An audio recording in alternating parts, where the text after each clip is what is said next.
Ce n'est plus normal, les gars. Ce n'est plus naturel. Cette histoire est spirituelle, les gars. Papy Léon XIV doit laver CR7. Papy Léon XIV, le pape, il doit briser le mauvais sort qui a sur CR7, les gars. Je vous assure que ce n'est plus une histoire naturelle. C'est spirituel. Depuis que CR7 est arrivé en Arabie Saoudite à Al Nasser, 3 championnats perdus, 4 super coupes d'Arabie Saoudite perdues, 4 coupes du roi perdues, 2 Champions League asiatiques perdues.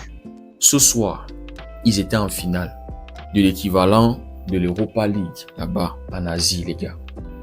On se disait que au moins ils vont prendre celui-ci là. Parce qu'on se disait peut-être, ok, la Champions League n'était pas à ce niveau-là, machin. Ils arrivent en Europa League. Et ce qui est bien là-bas chez eux, c'est que les matchs, c'est un tour. Hein. C'est comme la Coupe du Monde. C'est un tour. Il n'y a pas de aller-retour comme en Champions League. Demi-finale, 5-1. Ils arrivent en finale. On se dit qu'au moins l'autre aussi là, c'est pour Al Nassr. Ils ont perdu 1-0, les gars. Un but qui est arrivé en première mi-temps, 30e minute, 1-0. Vous trouvez ça normal, les gars? Non, vous ne trouvez pas qu'il y a quelque chose de spirituel qui se passe? Parce que moi, depuis cette défaite-là, je me pose la question, à quel moment CR7 est devenu un chat noir, les gars? C'est à quel moment qu'il est devenu un chat noir? Parce que ce mec-là a déjà pris 5 Champions League avec le Real Madrid. On compte le nombre de joueurs qui ont 5 Champions League. 5 fois, il a remporté la Champions League avec le Real Madrid. Donc, 3 fois successivement avant qu'il ne quitte le Real Madrid pour aller faire 3 saisons à la Juve.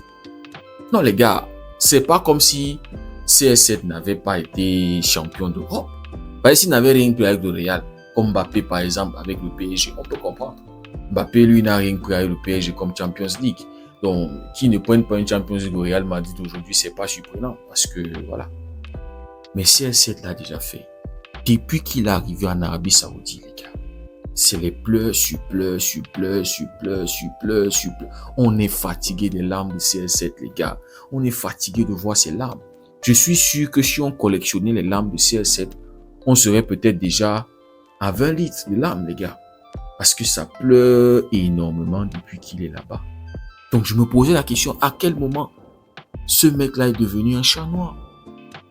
Est-ce que c'est la séparation avec le Real Madrid qui ne s'était pas bien passée? Est-ce que c'est ça, cette cassure-là qui a libéré une malédiction, les gars?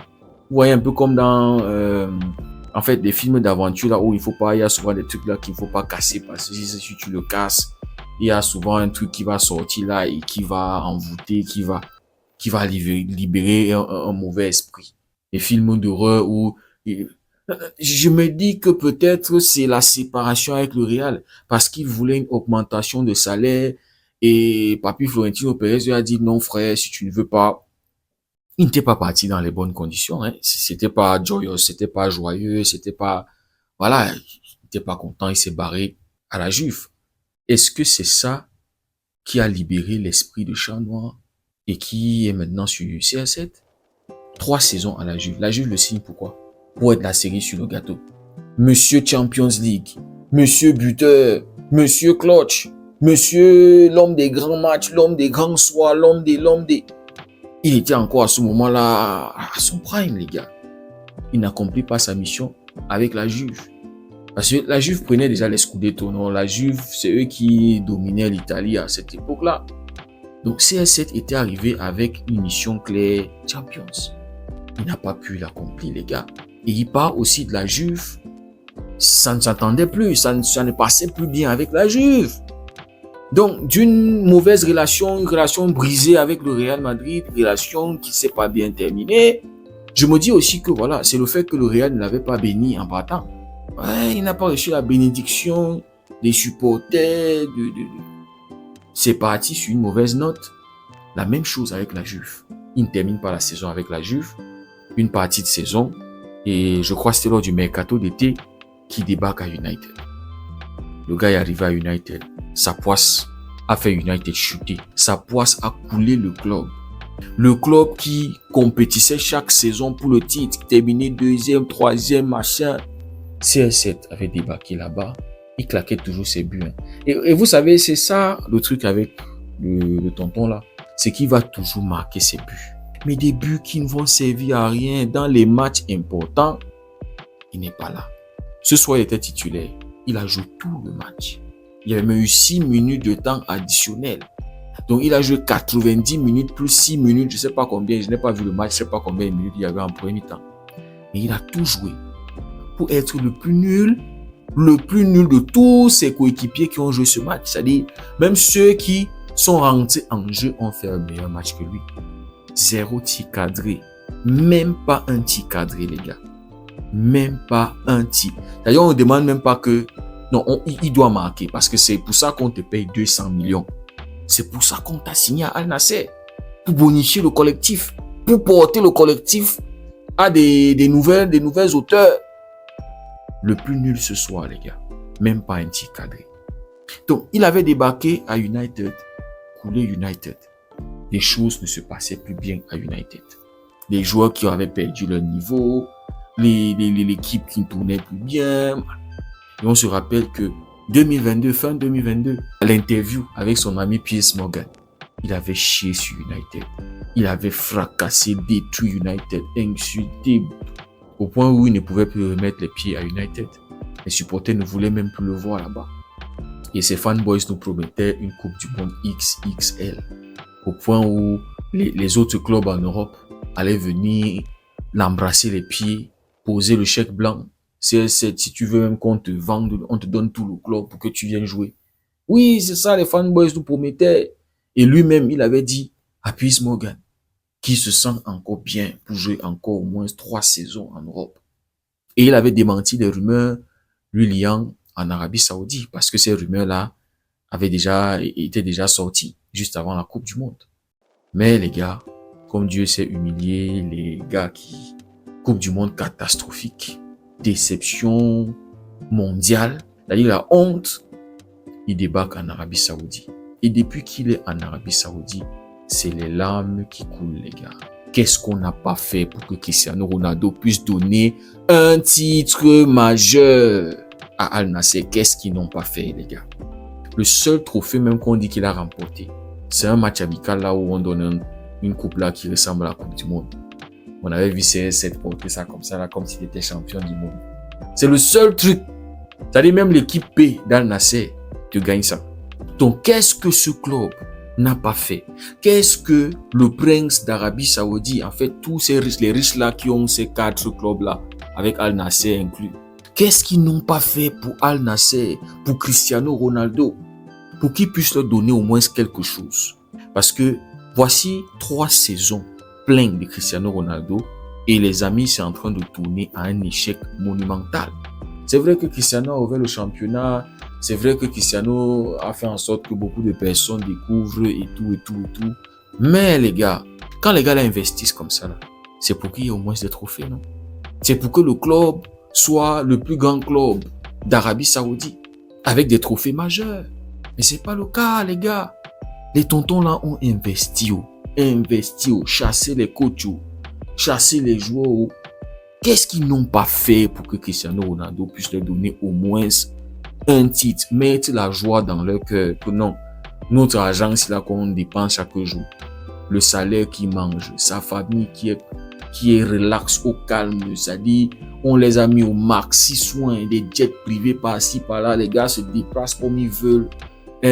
Assurance maladie, assurance si, c'est-à-dire même le chien est assuré, les gars. Qu'est-ce qu'ils n'ont pas fait pour que CR7 leur donne un trophée, les gars? Le coach qui est là, je pense que ça doit être même le 7e coach. Parce que CR7 arrive, le coach qui était là, qui faisait bien, je pense que c'était Rudy Garcia. Ils étaient premiers du championnat en 2023 quand il arrive, quand il débarque. Ils étaient bien partis pour prendre le championnat. Ils étaient en course pour la Coupe du Roi, la Super Coupe. Je pense pas qu'ils avaient fait la Champions League, en fait, mais déjà sur le territoire national, ils étaient bien. Ils vont perdre Super Coupe, perdre Coupe du Roi, perdre le championnat, terminer 2e, les gars. On s'était dit, ok, peut-être c'est parce que, les gars qui sont là ne comprennent pas trop comment CR7 se déplace, ils ne connaissent pas trop le foot. On par ramener les gars. On avait chassé Rudy Garcia, ramené un autre coach. Je crois que ce coach-là n'avait même pas terminé la saison. Un autre était arrivé. Mercato d'hiver, on avait signé encore. Déjà, mercato d'été, on avait ramené les Brozovic et consorts. Avant même que la saison se termine, on avait ramené encore rien. On s'est dit, ok, c'est une première saison, CR7 avait terminé meilleur buteur, machin, c'est les autres. Et c'est comme ça, ces fanboys, ils vont toujours accuser l'équipe. Oh, l'équipe est nulle. Oh, ils ne le suivent pas. Oh, machin. Ok. Saison 2024-2025. Encore une saison blanche. Éliminé en Champions League. Éliminé. Rien. Termine encore meilleur buteur. Des buts qui ne servent à rien. Dans les gros matchs, absent. Dans les gros matchs, il flop. Dans les gros matchs, il est nulard. Tu arrives en demi-finale, tu arrives en finale. Où est CR7? Cette saison-là même, il avait boudé parce que Al Hilal voulait signer Benzema. Il avait abandonné l'équipe pendant au moins 5 matchs et menaçait même de partir de l'Arabie Saoudite. Voilà le joueur qu'on a fait venir à Al Nassr, le soi-disant meilleur joueur du monde. Capitaine, on lui a donné le brassard. C'est-à-dire, on l'a mis à l'aise, CR7. On lui a tout donné. C'est son équipe. Quand on veut prendre une décision pour l'équipe, on va le consulter. C'est-à-dire pour lui mettre dans toutes les bonnes dispositions possibles pour que le gars soit à l'aise. Tu ne veux pas quel joueur on chasse. Tu veux quel joueur on ramène. Tu ne veux pas qui on... Est-ce que le coach là, tu le sens pas, on le chasse. Tu veux qui? Quand il faut prendre une décision, non, on ne peut pas prendre la décision sans CR7. Le prince d'Arabie Saoudite même l'avait amené aux États-Unis pour aller voir Donald Trump, les gars. Tout ça pour que CR7 soit à l'aise, bosse, leur ramène des trophées. Chaque saison, il promet. Chaque saison, il sort, il dit non, ça s'est pas bien passé, on continue, on va. Chaque saison, les mêmes histoires. On se rappelle même que les fans, à un moment, s'étaient rébellés. Ils ne venaient plus au stade. Les gars étaient fatigués. On va faire les su jusqu'à quand? Les su sans trophée, on va où avec? Les autres sont là, ils remportent des trophées. Al Hilal, Al Ittihad, back-to-back en Champions League, Al Ahly. Et ce soir-là, quand le match se termine avec la défaite d'Al Nassr en Europa League, Mehdi Taremi, qui joue à Al Ahly, il fait cette publication pour vanner CR7. C'est-à-dire lui, sans pitié, les gars. Pourquoi? Parce que cette saison, on a vu l'arbitrage favoriser Al Nassr dans les matchs. Pour que Al Nassr puisse remporter le championnat au moins. Parce que les gars sont fatigués. C'est en train de tourner à un échec. Oui, il a ouvert le championnat, mais après, on est passé à autre chose. Donne-nous des trophées. Donne-nous des trophées, frère. Fais-nous gagner. Les gars, qu'est-ce qu'on n'a pas fait pour CR7? Qu'est-ce que Al Nassr n'a pas fait pour que CR7 puisse leur donner quelque chose? Qu'est-ce qu'ils n'ont pas fait? Qui peut accuser Al Nassr de quoi que ce soit? Et qui les commandes sont là? On a ramené João Félix. On est venu nous prendre notre Inigo Martinez. Notre Inigo Simakan. On n'a pas ramené qui, non, les gars. Ils veulent seulement qui? Lionel Messi. Ils veulent Mbappé. Ils veulent Vinicius. Ils veulent seulement qui? Qu'est-ce qu'on va encore faire pour que CR7 puisse donner un trophée à Al Nassr? C'est ça la question. Mais la plus grosse question que je me suis posée, c'est à quel moment il est devenu un chat noir, les gars. Parce qu'il faut repérer le moment là. Comme ça, le pape Léon XVI pourra poser sa main sur lui, chasser le mauvais esprit du chat noir qui est en lui. Parce que je vous dis, c'est spirituel, les gars. Ce n'est plus naturel, c'est plus normal. Tu ne vas pas voir ça ailleurs, sauf au Real Madrid où il y a le plus grand chat noir de tous les temps, Kylian. Et comme je vous ai dit, chez Kylian, on peut le comprendre. Parce que même avec le PSG, donc les gars, c'est plus normal, c'est inquiétant. C'est très, très inquiétant, les gars. Maintenant, jeudi, il y a un match capital pour le titre. Ils sont à domicile Al Nassr. Ils vont recevoir le 15e du championnat. Avant ce match, il y avait le derby contre Al Hilal. Les gars étaient à 1 minute d'être sacrés champions. Al Nassr était en train de mener 1-0. C'est dans les dernières minutes. CSC, boulette du gardien. Le gardien qui va aller pour récupérer la balle dans les airs et qui va être percuté par son défenseur Inigo Martinez. Boulette 1-1. Les gars, si c'est pas CSC le chat noir, moi je comprends pas. Je ne serais pas surpris que jeudi ne gagne pas. Je pense que même un match ne va pas les aider parce que Al Hilal ce soir a gagné 2-0 et a un match à moins. Donc s'il ne gagne pas jeudi, terminé. Saison blanche encore. 3e saison blanche. Je vous dis, c'est super inquiétant, les gars. En tout cas, les gars, jeudi, on sera là pour voir ce qui va se passer. Dites-moi ce que vous en pensez en commentaire si le contenu vous a plu, liker, partager. Pour ceux qui découvrent cette communauté, n'hésitez surtout pas à nous rejoindre. Merci beaucoup d'avoir suivi la vidéo. On se dit à très bientôt. Passez une belle soirée et que Dieu vous garde.